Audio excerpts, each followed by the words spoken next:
Bismillahirrahmanirrahim. Izinkan Mister untuk menyapa kalian semuanya dengan sapaan Islami, yaitu Assalamualaikum warahmatullahi wabarakatuh. Ananda yang soleh-solehah, yang mumtazah, alhamdulillah, pada hari ini kita semuanya, Ananda semuanya, mudah-mudahan ada dalam keberkahan, dalam ridha Allah Subhanahu wa Ta'ala, sehingga kita bisa bersemangat dalam menjalani semua aktivitas kita di hari ini dan mudah-mudahan di hari yang akan datang. Amin ya rabbal alamin. Langsung saja kita mulai. Let's open our lesson today by mention al-basmalah. Bismillahirrahmanirrahim. In the name of Allah, the most gracious, the most merciful. Yang soleh-solehah, kita tahu ya bahwa kita itu orang Islam dan mudah-mudahan juga sekaligus beriman. Tapi, Mister, apa sih itu iman? Kenapa kita harus beriman? Ya, betul sekali. Pertanyaan yang keren. Tapi sebelum itu, Mister mau mengajak kalian untuk mention, untuk menyebutkan 6 rukun iman. Ada yang sudah tahu? Ada yang sudah hafal? Oke lah, kita bareng-bareng ya. Number 1. Ini yang paling penting ya, beriman kepada Allah. Ya, karena ini adalah sumbernya. Jika sudah iman kepada Allah, maka otomatis akan beriman kepada para malaikat, akan beriman kepada para rasul, akan beriman kepada kitab-kitabnya, dan yang akan kita pelajari ini yang kelima, beriman kepada hari akhirat, yaumul akhir, ya, yaumul qiyamah juga. Dan yang keenam adalah yakin akan adanya qada, ketetapan, kepastian dari Allah Subhanahu wa Ta'ala. Nah, kita beranjak bahwa iman itu ada 3 level. Pertama, diucapkan lewat lisan, saya beriman. Tapi tidak cukup dengan lisan, butuh yang namanya yakin, ya, yakin. Di dalam dada ini yakin bahwa Allah itu ada, ya, bahwa Allah itu esa, bahwa Allah itu pengatur, yang mengatur kehidupan kita. Lalu setelah kita tahu, berarti kita mewujudkan dalam sebuah tindakan yang sesuai dengan Al-Quran, aturan-aturan Allah, syariah, dan sunnah Nabi Muhammad Sallallahu Alaihi Wasallam. Nah, kenapa sih manusia aja yang harus beribadah? Kenapa hewan nggak diharuskan beribadah, nggak diharuskan beriman? Jawabannya karena manusialah yang memiliki mind, yang memiliki akal sehat. Sehingga dengan akal ini manusia dibebani dengan yang namanya peraturan Islam. Kita sholat, ya, karena sholat itu adalah bagi mereka yang berakal. Kalau orang gila nggak ada kewajiban, ya.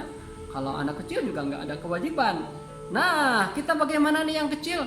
Justru yang kecil ini harus dibiasakan, ya. Mudah-mudahan nanti ke depannya pas udah gedenya mudah sekali. Tidak ada kesusahan yang berat karena sudah dibiasakan dari kecil. Nah, teman-temanku yang yang keren-keren, anak-anakku yang soleh-solehah, ada sebuah ayat Quran yang bunyinya seperti ini, ya. A'udzu billahi minasy syaithanir rajim. Bismillahirrahmanirrahim. Bunyinya seperti ini. Kaifa takfuruna billahi wa kuntum amwata fa ahyaakum thumma yumitukum thumma yuhyikum thumma ilaihi turja'un. Shadaqallahul azim.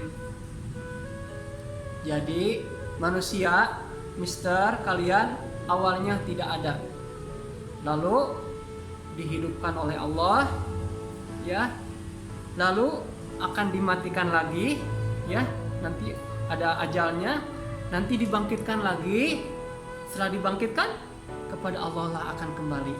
Nah, menarik sekali, ini kata Al-Quran loh, dan Al-Quran itu tidak pernah bohong, ya. Kenapa kita harus yakin? Karena di dalam Al-Quran sendiri dikatakan la roiba fihi. Jadi tidak ada keraguan di dalam Al-Quran itu. Artinya berarti Al-Quran itu tidak bohong, ya, benar. Nah, yang menarik adalah ternyata kematian itu adalah awal mulanya sebuah kehidupan. Loh, kok bisa begitu, Mister? Nah, iya, itu kan tadi bunyinya summa yumitukum summa yuhyikum. Jadi dimatikan lalu akan dibangkitkan kembali. Di alam kubur adalah namanya alam barzah. Nanti ditanya nih sama malaikat Munkar dan Nakir, ya. Lalu setelah alam barzah ada yang namanya yaumul qiyamah, ya. Setelah yaumul qiyamah, hari kebangkitan, ada yang namanya padang mahsyar, ya. Padang mahsyar di mana semua manusia itu bangkit, semuanya tidak kecuali dari Nabi Adam sampai umatnya Nabi Muhammad kita ini akan bangkit bersama-sama. Lalu untuk apa?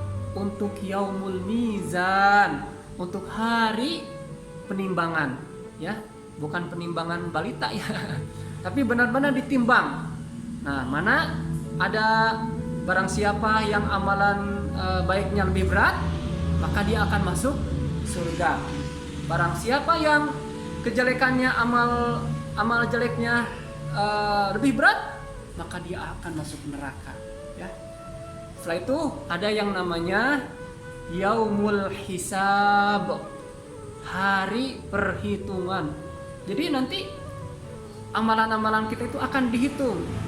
Mana amal baiknya masukin, mana amal jeleknya masukin. Gitu. Jadi nanti setelah itu ada yang namanya jembatan Shiratal Mustaqim, ya. Nanti manusia itu akan menuju tujuannya itu lewat Shiratal Mustaqim. Nah, nanti ada yang masuk surga, ada yang masuk neraka. Mudah-mudahan itu saja pembelajaran kita kali ini. Jadi apa? Ada alam barzah, ada yaumul qiyamah, ada padang mahsyar, ada yaumul mizan, ada yaumul hisab, ada jembatan Shiratal Mustaqim, lalu ada surga dan neraka, ya. Nah, alhamdulillah itu dari Mister. Mudah-mudahan ini adalah sebagai pengingat buat kita agar kita nih yang masih hidup, yang punya kesempatan, jangan sampai nanti mengatakan pas nanti di akhirat nanti, ya laitani kuntu turaba, seandainya saya dulu jadi tanah. Jangan. Oleh karena itu kita masih banyak kesempatan. Oleh karena itu yuk kita bareng-bareng berjamaah untuk selalu memperbaiki diri, untuk selalu mengikuti apa yang dikatakan Allah, ya. Sami'na wa ata'na. Kita mendengar dan kita langsung taat, tanpa tapi, tanpa nanti, ya. Sekian, wassalamualaikum warahmatullahi wabarakatuh. Bye bye, sampai jumpa next episode. Bye.